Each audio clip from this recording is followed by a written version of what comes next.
നമസ്കാരം. നമ്മുടെ ദൈനംദിന ജീവിതവും ചിന്തകളും പ്രവൃത്തികളുമെല്ലാം തന്നെ നമ്മുടെ ഇപ്പോഴത്തെ ജീവിതത്തിൻ്റെ അവസ്ഥയുമായി ബന്ധപ്പെട്ടിരിക്കുന്നു എന്ന് പറയാം. നാം ഇന്ന് എന്ത് ചെയ്യുന്നു, നാളെ എന്ത് ചെയ്യും, എന്ത് ചെയ്യണം, പിന്നീടേക്കായി എന്താണ് മാറ്റിവെക്കേണ്ടത്, ഇതെല്ലാം തന്നെ സാമാന്യം നന്നായി വിശകലനം ചെയ്യേണ്ടതുണ്ട്. എല്ലാ കാര്യങ്ങളിലും സൂക്ഷ്മവും അതീവ ജാഗ്രതയും ഉണ്ടായിരിക്കണം. ഇങ്ങനെയുള്ള ചിട്ടയുള്ള ജീവിതശൈലി കൈവരുന്ന ഒരാൾക്ക് ഭൗതികവും ആത്മീയവുമായ കാര്യങ്ങളെല്ലാം തന്നെ മനസ്സിലാവുകയും അതിലൂടെ താൻ ആഗ്രഹിക്കുന്ന തരത്തിലുള്ള സ്ഥാനലബ്ധിയിലെത്തിച്ചേരാൻ സാധിക്കുന്നതുമാണ്. ഭാവി കാര്യങ്ങളെല്ലാം തന്നെ നമുക്ക് സുതാര്യമായും അനുകൂലമായും വന്നു ഭവിക്കുന്നതാണ്. ഇനി മിക്കവർക്കും തന്നെ അത്ര നിശ്ചയമല്ലാത്ത, അതുകൊണ്ട് തന്നെ നമുക്ക് ഗുണഫലങ്ങൾ അനുഭവിക്കാൻ സാധിക്കാതെ വരുന്നതുമായ ചില പ്രധാനപ്പെട്ട കാര്യങ്ങളെക്കുറിച്ച് മനസ്സിലാക്കാം. നേരത്തെ നാം മനസ്സിലാക്കിയതുപോലെ ഈ പ്രപഞ്ചത്തിന് ഒരു നിയമമുണ്ട്, അല്ലെങ്കിൽ നിയമസംഹിതയുണ്ട്. ആ നിയമസംഹിത അനുസരിച്ച് പ്രവർത്തിക്കുന്നവർക്ക് മാത്രമേ ജീവിത വിജയം നേടാൻ സാധിക്കൂ.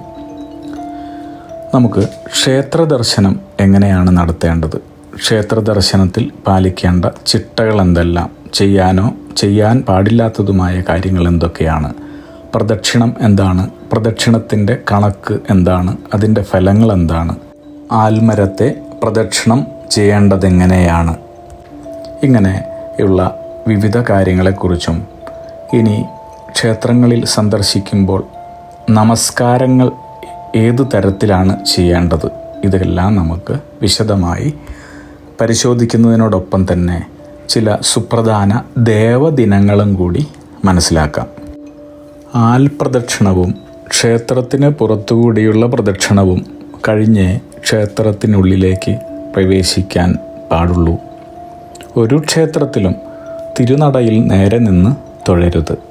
ഒരു വശം ചേർന്നു നിന്നേ തൊഴുവാൻ പാടുള്ളൂ. ഇനി തൊഴുമ്പോഴാകട്ടെ ഇരു കൈകളിലെയും വിരലറ്റങ്ങൾ പരസ്പരം ചേർന്നിരിക്കണം.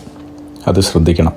പുരുഷന്മാർ തൊഴുതു പിടിച്ച കൈകൾ ഇടതു നെഞ്ചിനു നേരെയും സ്ത്രീകൾ കഴുത്തിനു നേർക്ക് താടിയെല്ലുകൾക്ക് താഴെയും ചേർത്തു പിടിക്കേണ്ടതുണ്ട്.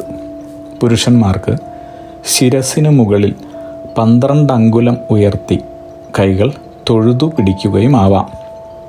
ദർശന സമയത്ത് പുരുഷന്മാർ മേൽവസ്ത്രം കൈത്തണ്ടയിൽ തൂക്കിയിടുകയോ അരയിൽ കെട്ടുകയോ കക്ഷത്തിൽ ഇറുകിപ്പിടിക്കുകയോ വേണം.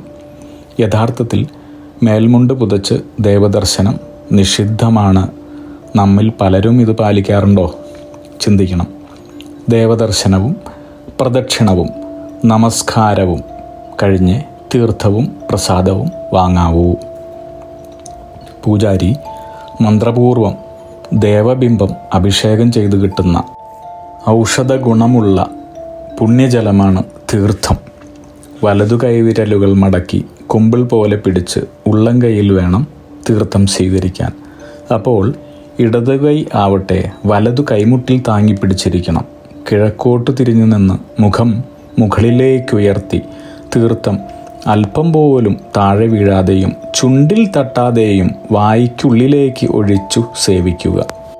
ഇനി തീർത്ഥം സേവിക്കുന്നതിന് മുൻപ് മറ്റ് യാതൊന്നും തന്നെ കഴിക്കരുത്. തീർത്ഥം സേവിച്ച ശേഷം കൈകളിൽ ശേഷിക്കുന്നത് ശിരസിലണിയണം. ഇരു കൈകളും ഒരുമിച്ചു നീട്ടി വേണം പ്രസാദം വാങ്ങുവാൻ. ക്ഷേത്രത്തിനുള്ളിൽ വെച്ച് പ്രസാദം ശരീരത്തിൽ അണിയുവാൻ പാടുള്ളതല്ല. ക്ഷേത്രത്തിന് പുറത്തു വന്നതിന് ശേഷമേ പ്രസാദം അണിയാവൂ. അർച്ചനാപുഷ്പങ്ങളെടുത്ത് കണ്ണിലണച്ച ശേഷം ശിരസിലണിയാം. പുരുഷന്മാർ ചെവിക്കിടയിലും സ്ത്രീകൾ മുടിത്തുമ്പിലും പുഷ്പങ്ങൾ ചൂടാം. ശരീരത്തിൽ അണിയും മുൻപ് പ്രസാദ വസ്തുക്കൾ നിലത്ത് വീഴുവാൻ പാടുള്ളതല്ല. ഔഷധ ഗുണങ്ങളുള്ള പൂക്കളും മലരുമാണ് തീർത്ഥത്തിലുള്ളത്. ധൂപം, ദീപം ഇരു കൈകളാലും ഭക്തിപൂർവം ഏറ്റുവാങ്ങി കണ്ണിലണച്ച് താഴേക്കൊഴിയണം. തലയിലല്ല ഒഴിയേണ്ടത്. ഇനി പ്രദക്ഷിണത്തിൻ്റെ കണക്കും പ്രദക്ഷിണത്തിൻ്റെ ഫലങ്ങളും, പ്രദക്ഷിണം ആർക്കൊക്കെ എത്ര വീതം വേണമെന്നും ഓരോ പ്രദക്ഷിണത്തിൻ്റെയും ഫലമെന്താണ് ഉള്ളതെന്നും ആഗമശാസ്ത്രത്തിൽ പറഞ്ഞിട്ടുണ്ട്. ഗണപതിക്ക് 1 പ്രദക്ഷിണം, സൂര്യന് 2, പരമശിവന് 3, ദേവിക്കും മഹാവിഷ്ണുവിനും 4 വീതവും പ്രദക്ഷിണം വയ്ക്കണം. കൂടാതെ ആശ്വത്ഥവൃക്ഷം, ആൽമരം, ബോധിവൃക്ഷം എന്നൊക്കെ പറയാം, 7 പ്രദക്ഷിണമാണ് വിധിച്ചിട്ടുള്ളത്. 21 പ്രദക്ഷിണം ശ്രേഷ്ഠകരവും സമ്പൂർണദായകവുമാണ്. എല്ലാ ദേവതകൾക്കും പൊതുവെ 3 പ്രദക്ഷിണമാവാം. ആദ്യത്തെ പ്രദക്ഷിണം കൊണ്ട് പ്രദക്ഷിണം ചെയ്യുന്ന ഭക്തൻ പാപത്തിൽ നിന്ന് മോചിതനാകുന്നു എന്ന് പറയപ്പെടുന്നു. ദേവദർശനാനുമതിയായാണ് 2ാമത്തെ പ്രദക്ഷിണത്തിൻ്റെ ഫലം. 3ാമത്തെ പ്രദക്ഷിണം കൊണ്ട് ഐശ്വര്യവും സുഖവും ലഭിക്കുന്നു. ഇനി പ്രദക്ഷിണം വയ്ക്കുമ്പോൾ ബലിക്കല്ലുകളിൽ സ്പർശിക്കാനേ പാടില്ല. ഭക്തൻ്റെ വലതു വശത്ത് ബലിക്കല്ല് വരത്തക്ക വിധം വേണം പ്രദക്ഷിണം ചെയ്യുവാൻ. 2 ബലിക്കല്ലുകളുടെ മധ്യത്തിൽ കൂടെ പോകുകയും പാടില്ല. അഭിഷേക തീർത്ഥമൊഴുകുന്ന ഓവിൽ തൊടുകയോ ഓവിലൂടെ ഒഴുകുന്ന തീർത്ഥം കോരി കുടിക്കുകയോ ചെയ്യുവാൻ പാടുള്ളതല്ല. നമ്മിൽ എത്ര പേർക്ക് ഇതറിയാം എന്ന് ചിന്തിക്കണം. അതുപോലെ തന്നെ ശിവക്ഷേത്രത്തിലാണെങ്കിൽ ഓവ് മുറിച്ച് കടന്ന് പ്രദക്ഷിണം വയ്ക്കരുത്. ഇനി ആൽമരത്തെ എങ്ങനെയാണ് പ്രദക്ഷിണം വയ്ക്കുക? ക്ഷേത്രത്തിൽ പ്രവേശിക്കും മുൻപ് തന്നെ ആൽമരം പ്രദക്ഷിണം കഴിക്കണം. ക്ഷേത്രത്തിൽ പ്രവേശിച്ച് തിരിച്ചു പോകുമ്പോഴല്ല ഇത് ചെയ്യേണ്ടത് എന്ന് സാരം. ആലിന് 7 പ്രദക്ഷിണമാണ് വിധി. ആൽ പ്രദക്ഷിണ സമയത്ത് ആലിൻ്റെ ചുവട്ടിൽ ബ്രഹ്മാവിനെയും ആൽ മധ്യത്തിൽ മഹാവിഷ്ണുവിനെയും ആലിൻ്റെ അഗ്രഭാഗത്ത് പരമശിവനെയും സങ്കല്പിച്ച് ധ്യാനിക്കണം. മൂലതോ ബ്രഹ്മരൂപായ മധ്യതോ വിഷ്ണുരൂപീണേ അഗ്രത ശിവരൂപായ വൃക്ഷരാജായ തേ നമ. ഇനി വിവിധ തരത്തിലുള്ള നമസ്കാരങ്ങൾ എന്തൊക്കെയാണ്? സാഷ്ടാംഗ നമസ്കാരം എന്താണ്? പഞ്ചാംഗ നമസ്കാരം എന്താണ്? ആരൊക്കെയാണ് ഇത് ചെയ്യേണ്ടത്? പുരുഷന്മാർ സാഷ്ടാംഗ നമസ്കാരവും സ്ത്രീകൾ പഞ്ചാംഗ നമസ്കാരവും ചെയ്യണം. മാറിടം, നെറ്റി, വാക്ക്, മനസ്സ്, അഞ്ജലി, കണ്ണ്, കാൽമുട്ടുകൾ, കാലടികൾ, ഈ 8 അംഗങ്ങൾ ചേർത്തുള്ള നമസ്കാരമാണ് സാഷ്ടാംഗ നമസ്കാരം. പുരുഷന്മാർക്ക് ദണ്ഡ നമസ്കാരവും ആകാം. ദണ്ഡ് പോലെ, വടി പോലെ വീണ് കിടക്കുന്ന ചെയ്യുന്ന നമസ്കാരമാണ് ദണ്ഡ നമസ്കാരം. സ്ത്രീകൾ സാഷ്ടാംഗ നമസ്കാരവും ദണ്ഡ നമസ്കാരവും ചെയ്യരുത്. കാൽമുട്ടുകളിൽ ഇരുന്നു കൊണ്ടുള്ള നമസ്കാരം, അതായത് പഞ്ചാംഗ നമസ്കാരമാണ് സ്ത്രീകൾക്ക് വിധിച്ചിട്ടുള്ളത്. ശരീരശാസ്ത്രമനുസരിച്ചിട്ടുള്ളതാണ് ഈ വിധി. മാറിടത്തിൻ്റെ അസ്വാധീനതയെന്ന് പുറമേ പറയുന്നതെങ്കിലും അവരുടെ ഗർഭപാത്ര സുരക്ഷിതത്വമാണ് ഇതിനടിസ്ഥാനം. സ്ത്രീകൾക്ക് അനുവദനീയമല്ലാത്ത മറ്റൊന്നാണ് ശയന പ്രദക്ഷിണം, കിടന്നുകൊണ്ടുള്ള പ്രദക്ഷിണം ചെയ്യുക. ഇതും സ്ത്രീകളുടെ ആന്തരാവയവങ്ങളുടെ സുരക്ഷിതത്വം അടിസ്ഥാനമാക്കി പൂർവികർ ദൈവജ്ഞന്മാർ നിശ്ചയിച്ചിട്ടുള്ളതാണ്. ശയന പ്രദക്ഷിണത്തിന് പകരമായി പാദങ്ങൾ മുട്ടിച്ചുകൊണ്ടുള്ള പ്രദക്ഷിണമാവാം. മുന്നോട്ട് വെച്ച വലതുകാലിൻ്റെ പെരുവിരൽ, അതായത് തള്ളവിരലിൽ മുട്ടിച്ച് ഇടതുകാൽ വെച്ചതിന് ശേഷം വലതുകാൽ ഇടതുകാലിനിടെ പെരുവിരലിൽ മുട്ടിച്ച് അടിവെച്ചുള്ള പ്രദക്ഷിണമാണെന്ന് പറയാം.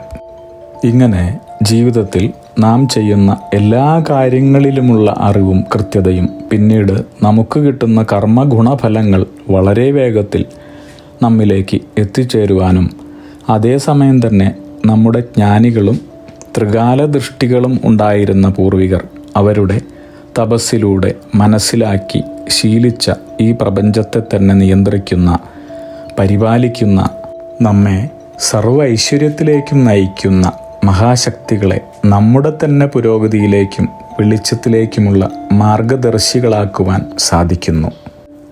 ഇനി ചില സുപ്രധാന ദേവദിനങ്ങളും കൂടി മനസ്സിലാക്കാം. ആ ദിവസങ്ങളിൽ ക്ഷേത്രത്തിൽ പോവുകയോ വഴിപാടുകൾ ചെയ്യുകയോ ചെയ്യുന്നത് ജീവിതത്തിന് എല്ലാ തരത്തിലുള്ള ഐശ്വര്യങ്ങൾക്കും നിദാനമാകും. മഹാവിഷ്ണു ചിങ്ങത്തിലെ അഷ്ടമി, അതായത് ജന്മാഷ്ടമി, അഷ്ടമിരോഹിണി, ശ്രീകൃഷ്ണ ജയന്തി എന്നെല്ലാം അറിയപ്പെടുന്നു. ധനുമാസത്തിലെ ആദ്യ ബുധനാഴ്ച, അതാണ് കുചേല ദിനം. കൂടാതെ എല്ലാ ഏകാദശിയും 38 വ്യാഴാഴ്ചകളും.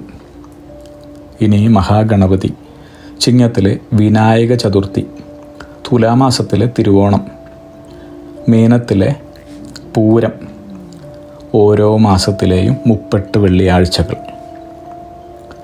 പരമശിവൻ കുംഭമാസത്തിലെ ശിവരാത്രി, ധനുമാസത്തിലെ തിരുവാതിര, എല്ലാ പ്രദോഷവും എല്ലാ 38 തിങ്കളും. ധർമ്മശാസ്താവിന് മണ്ഡലകാലമായ വൃശ്ചികം 1 മുതൽ ധനു 11 വരെയുള്ള 41 ദിവസങ്ങൾ. മകരസംക്രമ ദിനം, കൂടാതെ എല്ലാ 38 ബുധനും എല്ലാ ശനിയാഴ്ചയും. ഇനി ദുർഗാ ഭഗവതി, പ്രത്യേകാൽ വൃശ്ചികത്തിലെ കാർത്തിക, എല്ലാ ചൊവ്വ വെള്ളി ദിനങ്ങളും, കൂടാതെ എല്ലാ കാർത്തിക നാളുകളും.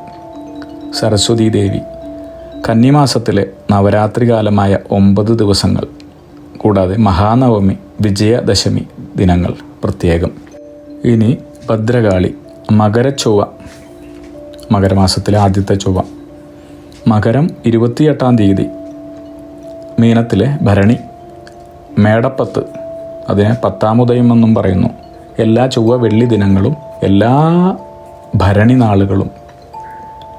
ഇനി സുബ്രഹ്മണ്യൻ കന്നിമാസത്തിലെ കപില ഷഷ്ടി, തുലാമാസത്തിലെ സ്കന്ദ ഷഷ്ടി, മകരത്തിലെ തൈപ്പൂയം, കൂടാതെ എല്ലാ ഷഷ്ടിയും പൂയവും 38 ഞായറാഴ്ചകളും.